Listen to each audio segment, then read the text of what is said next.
আসসালামু আলাইকুম, সবাইকে পবিত্র ঈদুল আজহার শুভেচ্ছা। তো সকালবেলা উঠে গেলাম কারণ আজকে অনেক কাজ, রুটি বানাতে হবে, তারপরে এছাড়াও আরও অনেক কাজ আছে। তো দেখা যাক আজকে সারাদিন কি করে আপনাদের সাথে শেয়ার করব। সকালবেলা উঠে পড়লাম,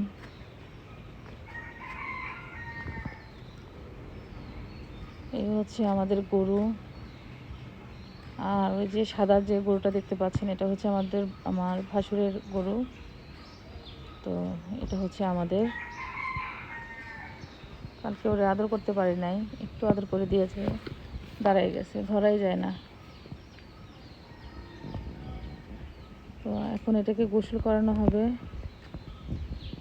ঈদের নামাজে যাওয়ার আগে এটাকে একটু গোসল দেওয়া হবে। এখানে রুটি বানানোর জন্য কাই করা হচ্ছে। এই যে গরম পানি করা হয়েছে, তার মধ্যে এখন এই যে গুঁড়িগুলো দেওয়া হয়েছে। তো 2 পাতিলে কাই করা হচ্ছে, যে এখানে একটা পাতিল, এখানে একটা পাতিল। এখানে পেঁয়াজগুলো নিয়েছি, এগুলো ছিলবো এখন। এদিকে আমাদের আটার কাইটা সিদ্ধ হয়ে গেছে, এখন এগুলোকে ময়ন করে নিচ্ছে ভালো মতো। এগুলোকে মথে ময়ন করে নিতে হবে, তারপর এটাকে একটা গোল্লা তৈরি করে তারপর রুটি বানানো হবে। সবাই মিলে হাতে হাতে রুটিগুলো বানাচ্ছে। আজকে অনেকগুলো রুটি বানানো হবে আমাদের।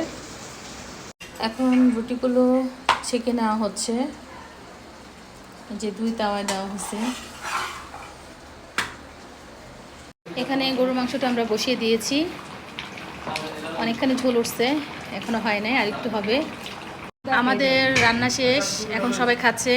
এই যে সবাই, আর আমিও বসে পড়ছি, আমিও খাওয়া শুরু করে দিয়েছি, আমার হাজব্যান্ড সবাই। এই যে এখানে রুটি, সকালবেলা আমরা রুটি বানিয়েছিলাম, সেই রুটি খাচ্ছি। তো এভাবে আজকে আমাদের ঈদের আনন্দটা আমরা উদযাপন করেছি। তো আজকে এই পর্যন্তই, আল্লাহ হাফিজ।